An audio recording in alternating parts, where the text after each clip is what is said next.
Is Contra going to literally drive me insane? Stick around and find out.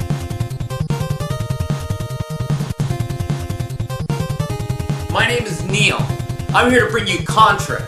Contra is a chaos bomb of a game. It's a bullet hell frenzy. This game is insane. It came out in 1988. It's from Konami. Came out in the arcade first, and then they brought it over to the Famicom. They brought it over to the NES. And it was cool. It was pretty popular too. And this game is intense. You only have one piece of health. You can only take one bullet in this game before you go down. So you gotta really watch yourself out there. Before I jump in, you gotta remember to subscribe. Hit the subscribe button below so you can keep up with all the videos. Let's take a look at some of this gameplay here. In Contra, you immediately get dropped into the action.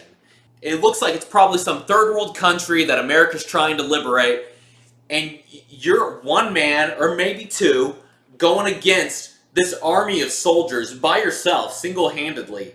The thing about Contra is there is no cover in this game. There's no hiding. You're not going to sit and hide behind a rock for 3 hours and wait to pop out and pop someone. If you want to dodge a bullet, you got to jump around the bullet. You got to go under it. You got to find a way around. Contra is super intense, and that bullet will kill you. You don't get second chances here. You've got a small couple of lives, but that's it. They go quick. They go instantly. You're getting shot from everywhere, and like I said, this is a bullet hell game. So bullets are flying everywhere. It's really all about learning the enemy's patterns. I mean, that's what bullet hell games do. And with Contra, there will be different enemies, different turrets. They'll have different angles they shoot at. Sometimes a turret can only shoot this way, it can shoot sideways, and then it can shoot diagonally. So you got to get in a little corner over here where it can't shoot you. But if you want to be able to shoot it, usually you actually got to put yourself in harm's way. You got to cross over and be able to get close enough that you actually can shoot it. So it's all about risk and reward. And there's a lot of risk in this game. There's a little bit of reward. When you can actually pull something really cool off and kill a bunch of enemies, it feels really good. But yeah, Contra, it has you jumping around, you're dodging the turrets, you're dodging the enemies, and it's just a constant barrage. This never ends. It goes through boss fights as well. Then there are these vertical levels in between where you are walking forward. It actually looks like 3D. These levels are actually even harder than the main levels, so those get crazy too. Games were always intense back then, but Contra is on another level.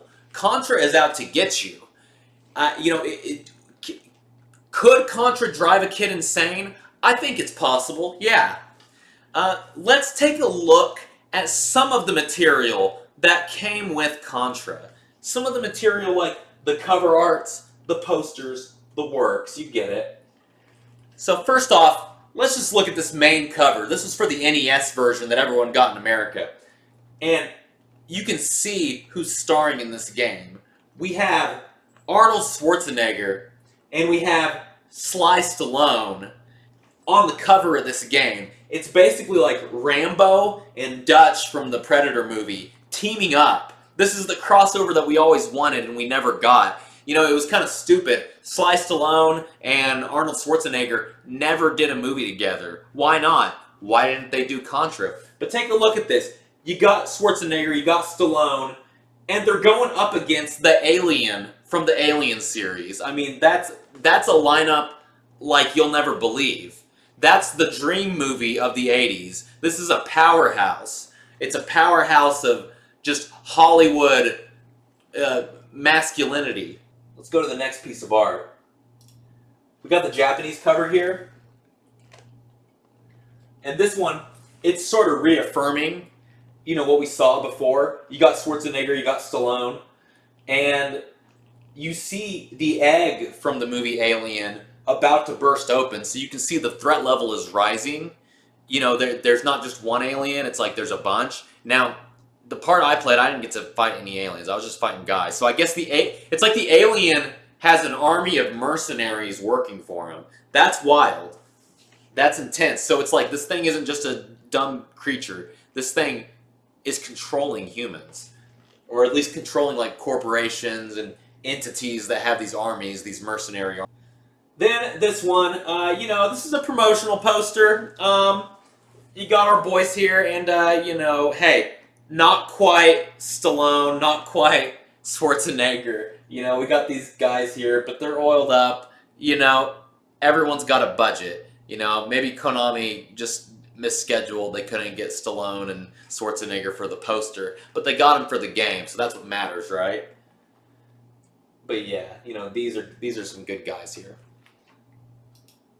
Then you got this poster, and you see here, there's a lady playing this game. So the game's not just for men. Now, yeah, you play as our two boys there, but the game isn't just for men. Women are more than welcome to play this game too, and it encourages you how you should dress when you play it as a woman. Great poster. And then you got this one, and you got these guys. This is a group of mercs here, clearly American. They don't wear sleeves on their shirts. Some of them don't even wear shirts. They don't need them. They just need guns and bullets. They do have a vehicle, but they just need the weaponry. That's all they need. They just need to go in and take things out.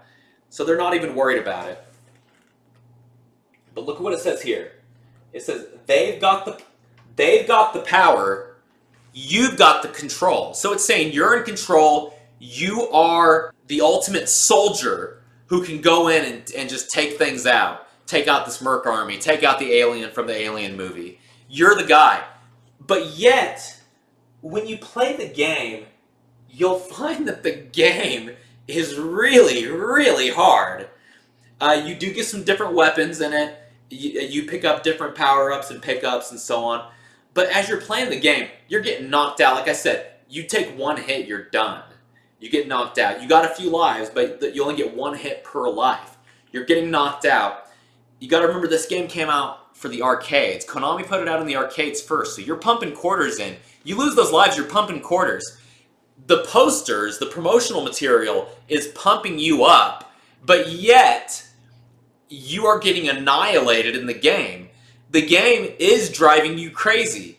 It's just fun enough. It gives you good control. You have good control over the character. When you jump midair, you can control the jump. It gives you enough control that you think you've got it, that you can just go ahead and, if you just pump one more quarter in, you can go ahead and maybe beat the game, maybe beat that next level. But it never stops. It is intense. It's relentless. You want to be a Hollywood action movie star? You got to prove it. But guess what? Chances are you're not going to prove it. How many people really beat this game back in the day? I think there's a handful, but for the most part, I'll bet you not a lot of people actually managed to beat the game. But that's Contra. Like I said, this game is a bullet hell frenzy, a chaos bomb being dropped on your head, designed to steal your quarters. And that's okay. Hey, Konami needed the money. They were making some games, right? And they were making great games. This was a great game. It is a great game. I'd say on the rating scale, I give Contra an easy 2 punks up because this game is just cool. This game, it pumps you up, and even though it's really, really hard, you still want to keep coming back for more. Thanks for watching the video. You gotta make sure to subscribe. Don't leave me hanging here. Leave likes, leave comments on the video, do all those things. What's your opinion on Contra? Were you one of the few people that actually managed to beat the game? If so, tell me. Tell me I'm wrong. Post down in the comments below. Say, hey, I actually beat Contra back in the day. I want to hear it. But thanks so much for watching. You have a good rest of your day.